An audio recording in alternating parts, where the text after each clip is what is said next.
Hello student, आज हम बात करने वाले हैं गेहूं का करनाल वांट रोग, जो कि बहुत तेजी के साथ इसका संक्रमण आपकी फसल में हो जाता है। तो हम करनाल वांट रोग के बारे में कुछ बिंदुओं के माध्यम से समझने वाले हैं। तो हमारा पहला बिंदु रहेगा करनाल वांट रोग का जो रोग कारक है वह क्या रहता है।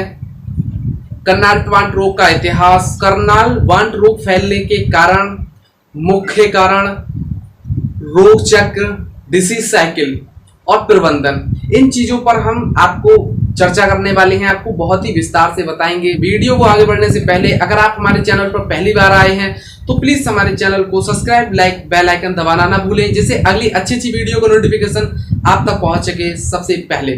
तो करनाल वांट रोग का रोग कारक, जो मुख्य रोग कारक होता है, तो वो न्यूवेसिया इंडिका जो भी आपको स्क्रीन पर दिखाई दे रहा है, ये मुख्य रोग कारक रहता है। अब हम बात कर लेते हैं करनाल वांट रोग के इतिहास की। क्या इतिहास है, कैसे आया, कब खोज हुई, कैसे क्या हुआ, सारी कुछ जानकारी हम इतिहास में पहले इसकी पढ़ लेते हैं। फिर अगर हम करनाल वांट रोग की इतिहास की बात करें तो एक मित्रा नामक वैज्ञानिक थे। मित्रा नामक जो वैज्ञानिक थे, इन्होंने 1931 ईस्वी में करनाल वांट रोग की खोज की। अब करनाल वांट रोग जो है, इसका नाम करनाल वांट रोग ही क्यों पड़ा, और कुछ भी कह सकते थे ना हम। तो करनाल वांट रोग इसलिए पड़ा क्योंकि हरियाणा के करनाल में इस रोग को खोजा गया, देखा गया। मित्रा नामक जो वैज्ञानिक थे, हरियाणा के करनाल में ही इस रोग को खोजा था, इसलिए इसका नाम जो था करनाल वांट रोग पड़ गया। तो इसके लक्षण की बात करें तो मुख्य लक्षण इसका हमें प्रारंभिक अवस्था में देखने को नहीं मिलता है, क्योंकि प्रारंभिक अवस्था में जो हमारा बीट क्रॉप रहता है वो वैसे ही दिखाई देती है जैसे कि आपका स्वस्थ पौधा दिखाई देता है, क्योंकि प्रारंभिक अवस्था में इस रोग का प्रकोप होता ही नहीं है। तो आपको प्रारंभिक अवस्था में इसकी पहचान नहीं कर सकते। कुछ दानों पर ये रोग लग जाता है, तो कुछ दानों को बालियों में से तो निकाल नहीं सकते आप पहचान नहीं सकते। तो कुछ बालियों में ये रोग लग जाता है, जिससे आप प्रारंभिक अवस्था में नहीं पहचान पाते। जब विकराल रूप ले लेता है, पूरी की पूरी बाली ही नष्ट कर देता है, तब इस रोग की पहचान आप आसानी से कर लेते हैं। है एक बीज जनित रोग है, बीजों पर ही इस रोग का प्रकोप होता है। बालियों में जो बीज होते हैं उन्हें ये काला कर देता है। काला बीज में जो बीच में आपको दरार दिखाई देती है, वो पूरी दरार काली पड़ जाती है, पूरा का पूरा भाग नष्ट हो जाता है, बाही परत बचती है। जो गेहूं है उसकी जो है हमारी बाहरी परत बचती है, और बाकी हमारी दाने में कुछ नहीं बचता। अगले पॉइंट की अगर बात करें तो जो हमारा दाना है, इसे हम अगर हाथ से मसले तो जो पाउडर बन जाता है, काले कलर का जो पाउडर सा बन जाता है, उस पाउडर में सड़ी मछली जैसी गंध आती है। तो आप पहचान कर सकते हैं इसमें करनाल वांट रोग है। इसमें सड़ी मछली जैसी गंध आने लगती है। सड़ी मछली जैसी गंध क्यों आती है? क्योंकि इसमें ट्राइमेथिलीन एमीन पाया जाता है, जिसके कारण इसमें सड़ी मछली जैसी गंध आ जाती है। इसमें जो काले कलर का चूर्ण बन जाता है, वो किसके कारण बनता है? काले कलर का चूर्ण जो है टेलिलियोस्पोर्स के कारण बन जाता है। इसी के कारण वो जो काले कलर का चूर्ण होता है वो टेलिलियोस्पोर्स होते हैं, जिनके कारण संक्रमण आगे फैल जाता है। अगले लक्षण की अगर हम बात करें तो दाना जो है हमारा संक्रमित होने के बाद खाने योग्य नहीं रहता। किसी भी प्रकार से आप इस दाने को नहीं खा सकते, क्योंकि ये पूरा का पूरा ही नष्ट हो गया। दाने का जो रंग है पूरा काला पड़ जाता है, खाने योग्य नहीं रहता है। इस रोग का संक्रमण जो है भ्रूण पर किसी भी प्रकार से नहीं पड़ता, भ्रूण को संक्रमित नहीं करता है, केवल दाने को ही संक्रमित करता है। अब हम बात करते हैं अपने अगले पॉइंट की ओर, जो फेवरेबल कंडीशन कैसी रहती है, या अनुकूलतम वातावरण कैसा रहता है जिसमें कि अच्छे से जर्मिनेशन हो सके रोग कारक का। फरवरी मार्च में ये रोग लगता है। नमी, वायु में आर्द्रता और धीमी धीमी वर्षा, आकाश में बादल छाए हुए, तो इस अवस्थाओं में बहुत अधिक देखने को ये रोग मिल जाता है। बहुत जल्दी संक्रमित होता है। अगर ऐसी दशाएं इसे मिल जाए तो बहुत अधिक संक्रमण होगा। अब किस तापमान पे ये अधिक जर्मिनेशन करेगा और न्यूनतम तापमान में कितना जर्मिनेशन करेगा? तो अधिकतम अगर मैं तापमान की बात करूं तो अधिकतम 19 से 20 सेंटीग्रेड तापमान तक इसका जर्मिनेशन जो है बहुत अच्छा रहता है। तापमान 20 से ऊपर रहता है, 30-35, तो इसका जर्मिनेशन नहीं होगा, अच्छे से नहीं होगा, ये ग्रोथ नहीं करेगा, आपकी फसल लगभग सुरक्षित रहेगी। अगर न्यूनतम तापमान की अगर मैं बात करूं तो 8 से 10, अधिकतम 12 सेंटीग्रेड ताप तक इसका जर्मिनेशन जो है सही रहेगा। अगर 8 सेंटीग्रेड तापमान से अगर कम है, तापमान कम है, तो भी इसका जर्मिनेशन नहीं हुआ। फेवरेबल कंडीशन का मतलब ही यही है कि आवश्यकता मतलब रिक्वायरमेंट के हिसाब से अगर उसे वातावरण मिलता है तब उसकी जर्मिनेशन होगा, अन्यथा की स्थिति में वो जमीन में सुसुप्ता डोरमेंट स्टेज में वो पड़ा रहेगा। तो हमारे फेवरेबल कंडीशन का पहला पॉइंट कंप्लीट हुआ। अब हम दूसरे पॉइंट की ओर चलते हैं कि अधिकतम सिंचाई। अधिकतम सिंचाई का मतलब है भारी सिंचाई।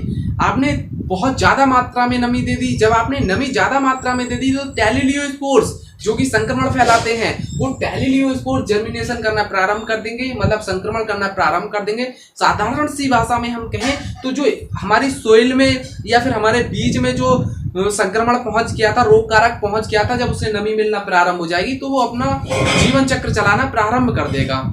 तो आपको सिंचाई कम हल्की सिंचाई करनी है। तीसरे पॉइंट की ओर अगर हम चले, नाइट्रोजन की अधिकता।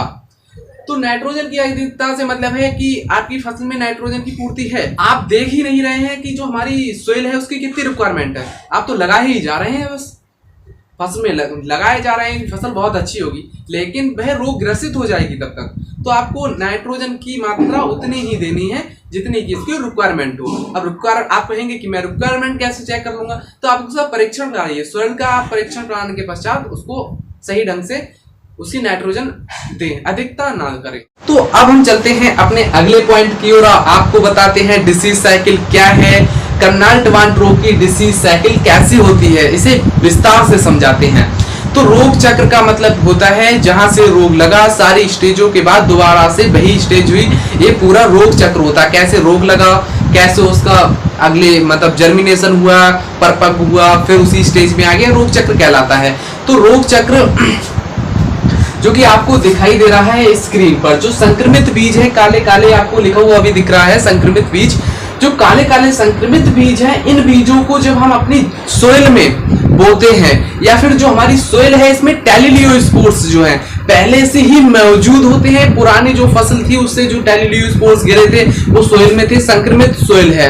तो उसके बाद जो हमने उस बीजों से या फिर उन बीजों से हमने प्लांट का जर्मिनेशन किया। जब प्लांट का हमने जर्मिनेशन किया है तो प्लांट हमारा तैयार हुआ। प्लांट तैयार होने के बाद उस पर पुष्पन की क्रिया हुई। अभी तो हम इतना ही ध्यान रखेंगे कि प्लांट जो है हमारा जर्मिनेट हुआ, उसमें आगे की क्रियाएं प्रारंभ हैं।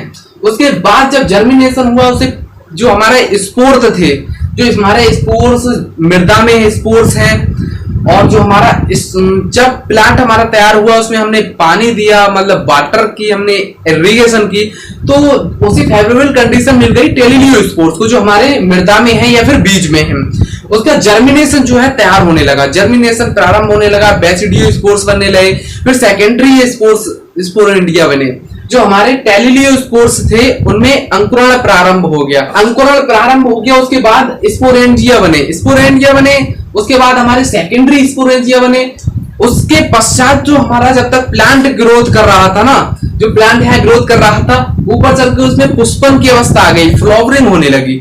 जब फ्लावरिंग हुई तो जो हमारे सेकेंडरी स्पोरेंजिया बन रहे थे ना वहां, वो सेकेंडरी स्पोरेंजिया जो है आपकी फ्लावरिंग पे पहुंच जाएंगे, जो है स्टिग्मा पर पहुंच जाएंगे। जो फ्लावरिंग की क्रिया होगी उसमें स्टिग्मा होगा, वर्तिकाग्र होगा। जब वर्तिकाग्र पर पहुंच जाएंगे सेकेंडरी स्पोरेंजिया तो ये जो है संक्रमण प्रारंभ कर देंगे, माइसीलियम बना लेंगे। जब माइसीलियम बना लेंगे तो अलग अलग माइसीलियम बनकर संक्रमण की प्रारंभता शुरू कर देंगे। तो जो संक्रमण हमारा पहले बाली पर हुआ, जब बाली पर हुआ तो पहले तो कम हुआ, फर्स्ट स्टेज में कम बाली संक्रमित हुई। तो आप देख सकते हैं जो बाली संक्रमित है, सेरोकान वगैरह सब बाली का पूरा ही भाग संक्रमित है। तो संक्रमित हुआ, उसके बाद जब हम बाली की हार्वेस्टिंग करते हैं ना, तो जो है जो टैलिलियोस्पोर्स हैं, टैलिलियोस्पोर्स काला चूर्ण, साधारण भाषा में हम कहें तो काला चूर्ण, जो काले काले दाने हैं, जो हाथ लगने के बाद या हार्वेस्टिंग की जब हमारी क्रिया चलती है तो कुछ दाने सोइल में गिर जाते हैं, तो हमारी सोइल हो जाती है खराब। अब उसकी हार्वेस्टिंग कर ली, भंडारण कर लिया, तो ऐसा तो है नहीं कि हम रोगी जो बीज है उन्हें अलग निकाल देंगे और बाकी को अलग भंडारण करेंगे, साथ ही में करेंगे ना। तो जब हम साथ में भंडारण करते हैं तो जो हमारे स्वस्थ बीज थे वो भी संक्रमित हो गए, तो सारे के सारे बीज ही संक्रमित हो गए, रोगी बीज हो गए। अब रोगी बीज हो गए और जो हार्वेस्टिंग की थी तो मृदा में जो टैलिलियोस्पोर्स पहुंच गए, तो हमारी मृदा भी दूषित हो गई। तो उन संक्रमित बीजों को जब हमारे किसान दोबारा से प्लांट तैयार करते हैं, गेहूं की फसल करते हैं, तो फिर से रोग कारक वहां पहुंच जाता है, फिर से यही साइकिल चलती रहती है, ये साइकिल चलती रहती है। लेकिन इसे हम मल्टीपल साइकिल नहीं कहेंगे, क्योंकि मल्टीपल साइकिल वह साइकिल कहलाती है जब एक ही पौधे पर बार बार रोग चक्र चलता रहे, वो कहलाती है हमारी मल्टीपल साइकिल। लेकिन ये बार बार नहीं चलेगी, क्योंकि ये रोग चक्र तो तब चलेगा जब हमारी फसल मैच्योर होगी, ये मैच्योर होने की अवस्था में होगी।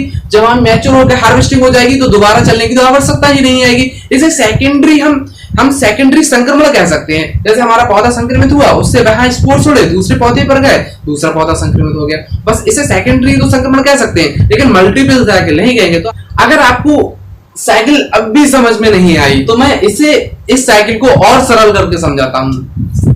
तो देखिए, अगर संक्रमित बीज है ना, बाली पे जो बीज आया था उसमें रोग लगा था, संक्रमित बीज है। अब किसान को क्या पता है बीज संक्रमित है, उसे तो ये पता है भाई गेहूं का बीज है, अच्छा बीज है, उसने जो है अपनी सोइल में या फार्म में लगा दिया।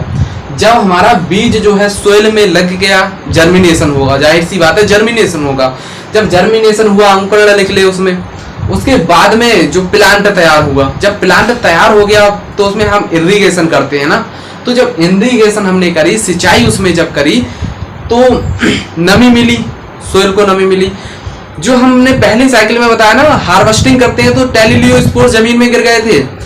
जब टेलिलियो जो स्पोर्स जमीन में गिर गए थे, डोरमेंट अवस्था में थे, सुसुप्त अवस्था में थे। जब प्लांट आपका तैयार हुआ था और आपने उसकी इरिगेशन की, नमी मिली, तो टेलिलियो स्पोर्स में जर्मिनेशन तैयार हो गया, जर्मिनेशन होने लगा, उसमें अंकुरण निकल, मतलब जर्मिनेशन होने लगा ना। जर्मिनेशन हुआ तो बने हमारी बेसिडियो स्पोर्स, बेसिडियो स्पोर्स बन गए ना। उसके बाद हमारे बना सेकेंडरी स्पोरेंजिया, प्राइमरी स्पोरेंजिया। जब सेकेंडरी स्पोरेंजिया बन गया तो समझ लीजिए संक्रमण का एक पिंड बन गया, अब संक्रमण होना प्रारंभ होगा। उसके बाद प्लांट हमारा जो बना, उसके बाद हमारे टेलिलियो स्पोर्स में संक्रमण की स्थिति आ गई। उसके बाद में जो प्लांट है ना, उस पे फ्लावरिंग होगी, जो हमारा प्लांट है इस पे फ्लावरिंग होने लगेगी, फूल मतलब फ्लावरिंग होगी ना, पुष्पन होने लगेगा। जब पुष्पन होगा तो जो सेकेंडरी स्पोरेंजिया बने वो हमारे पुष्प पर, जो हमारी गेहूं की फसल है उसके जब फ्लावरिंग स्टेज पर पहुंच जाएंगे। अब फ्लावरिंग स्टेज पर कहां पर पहुंचेंगे, जो हमारी स्टिग्मा है, वर्तिकाग्र है, वहां पर जो है सेकेंडरी स्पोरेंजिया पहुंच जाएंगे। जब सेकेंडरी स्पोरेंजिया वहां पहुंचेंगे तो वहां माइसीलियम बना लेंगे, अलग अलग माइसीलियम आपस में मिलकर संक्रमण प्रारंभ कर देंगे। जो बाली है वह संक्रमित कर देंगे, बीज संक्रमित कर देंगे। इस प्रकार से जो है आपकी डिसीज साइकिल चल। तो कर्नाल वांट रोग की अगर हम कंट्रोल की बात करें तो हम कंट्रोल 3 मेथडों द्वारा कर सकते हैं। पहला जो हमारा मेथड रहेगा वह होगा फिजिकल, सस्य क्रियाएं द्वारा कंट्रोल कैसे कर सकते हैं। दूसरा जैविक क्रिया, जैविक क्रियाएं द्वारा हम कैसे कंट्रोल कर सकते हैं। और तीसरा जो होगा हमारा केमिकल कंट्रोल, रासायनिक दबाव का प्रयोग कर कैसे कंट्रोल कर सकते हैं। तो फिजिकल कंट्रोल की बात करें तो पहला पॉइंट उसमें हमारा रहेगा फसल चक्र को अपनाना चाहिए, 5 वर्ष का फसल चक्र अपनाना चाहिए। दूसरा पॉइंट है हमारा अपने बीज को जो है उपचारित कर बोएं, थीरम की सहायता से उपचारित कर सकते हैं। जो रोगी पौधे हैं, अगर शुरुआत में आपको रोग दिखाई देता है तो आप उन पौधों को उखेड़ कर दूर फेंक सकते हैं, तो इस रोग को हम काफी हद तक कंट्रोल कर लेते हैं। जैविक कार्य की अगर हम बात करें तो आपको ट्राइकोडर्मा जो है एक फंगस आता है, उसको उपयोग में लाकर आप इसका नियंत्रण कर सकते हैं। लेकिन उसका नियंत्रण आप जब करेंगे जब कम मात्रा में इस रोग का प्रकोप होगा या फिर नहीं होगा रोग, तब इसका प्रयोग करेंगे। अब हम बात करते हैं केमिकल कंट्रोल की, रासायनिक कंट्रोल कैसे कर सकते हैं। रासायनिक कंट्रोल में हमें पहली चीज ध्यान रखना है कि अपने बीज को थीरम से उपचारित कर ही बोए। और दूसरी चीज, अगर आपकी जो गेहूं की फसल में है उसमें रोग लग गया काफी विकराल रूप से, तब आप रासायनिक दवा का उपयोग कर सकते हैं। बितरटेनॉल जो दवा है इसका आप उपयोग कर सकते हैं स्प्रे के माध्यम से, मार्केट में बहुत आसानी से मिल जाती है। तो स्टूडेंट, आपको हमारी वीडियो अच्छी लगी हो तो प्लीज हमारे चैनल को सब्सक्राइब, लाइक, बेल आइकन दबाना ना भूलें, जिससे अगली अच्छी वीडियो का नोटिफिकेशन आप तक पहुंच सके सबसे पहले।